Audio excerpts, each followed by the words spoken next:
So tied for the second half as the Steelers have the lead, and they will also be receiving the football here to start the third quarter. From a yard or two deep, here comes a return. And he'll be stopped right around where he would have been had he gone down to a knee, maybe a yard shy of there at the 24.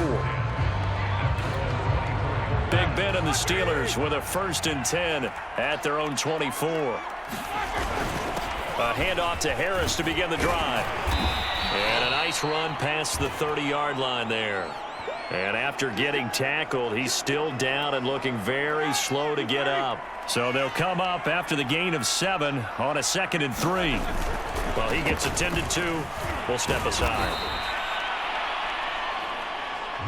Well, you certainly have to give a little credit here because they're playing this game now at their pace. This is ball control football, sustained runs, taking their time, and making it work. On 1st and 10, it's Roethlisberger. Into a double team, and it's intercepted.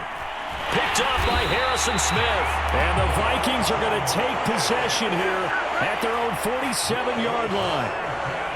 The Minnesota offense about ready to get this next drive underway. They just got a little help from their defense forcing the turnover. Now can they make that pay off in points? They need to, partner. They're down on the scoreboard. Need to take advantage of those opportunities, and this is a good one right in front of them. Just what you want on a 1st down run. Call it 8 yards, and it's 2nd and 2. Going to run with Madison again.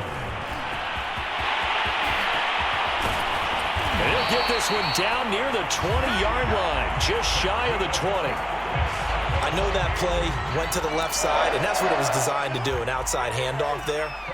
But how about the whole offensive line being involved? Seal the left side where the play was going, what they call play side. But how about on the back side? Just taking care of business to make sure no one can get there and disrupt it. Is the biggest key the left tackle? Without a doubt. Control that edge. Get out there. You want that left tackle, or if you bring your tight end over there, either way, control the edge of the line of scrimmage, you got a chance to rumble. And maybe shades in the steel curtain here as the Steeler defense drops him behind the line again. This offense in desperate need of a conversion as they come up on 3rd down. Now Cousins. Oh, he put it on the carpet, a fumble. But this will fortunately wind up out of bounds. He's thankful right now for that sideline because it could have been a fumble loss, instead just a fumble, though they will have to punt it down. You're right about that, but do you think there's ever been a player happier to see his own punter go on the field than him? No. I mean, not at all, right? How fortunate is he that they got a chance to punt it away, and it's not just a turnover at the spot. So the turnover leads to points as they had 3 there. Yeah, what a sequence there, and a nice one for them. They forced the interception, put together a little drive, and then come away with 3 points. Nothing to it, partner. Just do it. And he'll be brought down at the 28-yard line, so the decision to bring it out of the end zone gets him 3. The Steeler offense here about ready for their next drive. And following the interception, we'll see what they can put together on this drive. I can hear my old college coach right now. He always used to tell us before every game, the team making the fewest mistakes will win. What they're hoping is that last mistake is their only one of the game. Coaches, that's all they talk about, turnovers, right? Minimizing those and maximizing opportunities. And he'll bring it up here to right at the 40-yard line. 2nd and 1, and people want to run the football. This is where every back in the league is supposed to do exactly what we just saw there. Pick up the 1st down. On 1st down, it's Roethlisberger. Airing this one out for Fitzgerald. But he almost had his 2nd pick of the game. Probably should have. And he's frustrated as it falls incomplete. To throw once more on 2nd and 10. Roethlisberger. His throw incomplete. So many times when we talk about coverage, we're just talking about a defender running with a receiver, but a big part of it is understanding where the football is, finding it. In this case, when it arrived, it wasn't a surprise, and he was able to bat it away. And he'll be corralled out across midfield down to the 45. And while we may be looking at the scoreboard, this offense certainly is not, because they're showing no signs of backing down, even with a 3-score lead here in the 3rd quarter. I think they keep taking their shots. They've seen blown leads happen throughout this league. They don't want to fall victim to it themselves. So So after the incompletion on first, now 2nd and 10. Throwing again, it's Roethlisberger. And that'll be incomplete. Took a pretty good shot as he tried to pull that one in. Couldn't hang on 3rd down. Here comes the 7th play now of this drive as this is 3rd and 10. Here's Roethlisberger. And he finds Fitzgerald. And this is going to turn into another 1st down as the tackle is made at the Vikings 16. That's another beautiful throw right there. It gets it to his man right in stride. And I think that throw kind of exemplifies what we've seen from this offense throughout this game. They've been in rhythm. They've been sharp. They've been on it. And they pick up another 1st down there.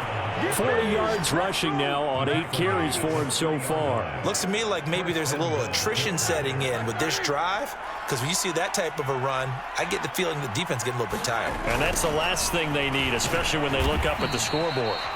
And he is going to be stopped cold behind the line of scrimmage. That's going to wind up a loss of a full 3 yards on 1st down. 2nd and goal from the 6 this time. They're going to run again with Snell. A nice run there as he picks up 6. It's going to be 3rd and goal now. They're in a pretty good spot right now with a convincing lead. I think this is where they put on the boxing gloves, start to try and pound them into submission. And the offensive line, they've controlled this game. I don't see why that trend would change now. He's not going to get there. That won't even be close. It was blown up in the backfield. A 3-yard loss. 4th down now. And for the 2nd time tonight, this field goal unit comes out here. From the right hash, and this one just a chippy. Boswell's kick is good. And that will stretch the lead up to 3 touchdowns now. It's a 21-point game. So 3 more points tacked on, and this margin getting more comfortable by the minute. And with the lead where it is, you can actually feel good about field goals. We talk all the time about scoring 6s, not 3s. But in this case, they're just looking to chew up some time and come away with points. And it's a pretty good return here as he'll get this up to the 29.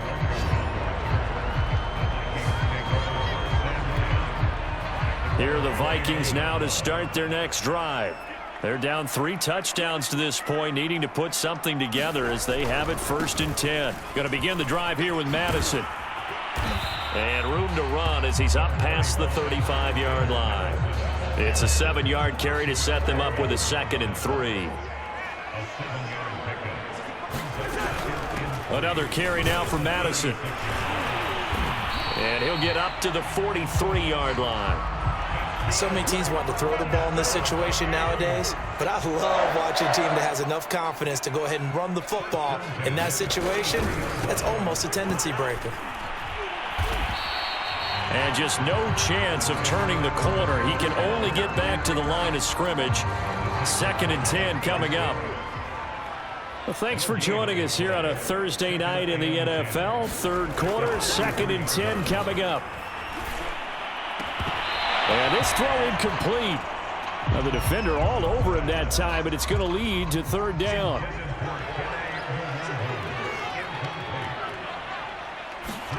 On 3rd down, Cousins.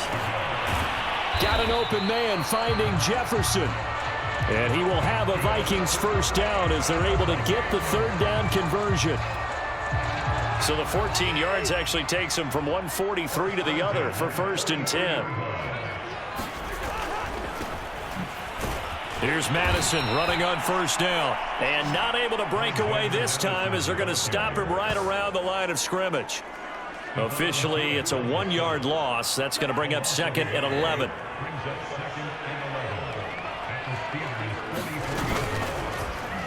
Now Cousins here on the bootleg. Throw left side, taken in by Jefferson.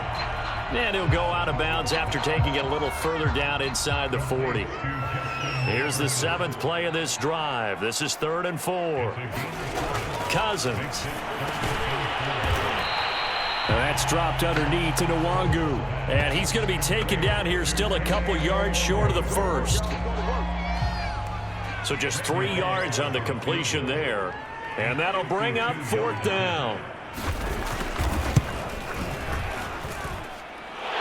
It's on target, but it's no good. He had it on line, but it came up just shy of the crossbar. Always disappointing when you miss a field goal, but when you're playing against a defense this good, you and I both know that's a crucial miss because you can't afford to leave any points out there. You've got to take them when you can. And good job of just fighting through one tackle there to pick up about 3. Second down coming up. Second down, again they defer to Snell. And he's got it across the midfield stripe and into Viking territory. It'll go as a gain of 7 on the play, and it sets up a 3rd and inches situation. Trying to run for it with Snell. And he's got the first before he's brought down at the 39-yard line. Brandon, what were they thinking on defense there? They looked like they were playing for the pass. That was 3rd and short. Yeah, it was an easy pickup because they handed it to him. That was way too easy. Just looked like absolute confusion defensively. Not sure why they were in that set. Yeah, I'd say you ought to have a few men in the box there. Only a yard on the gain there.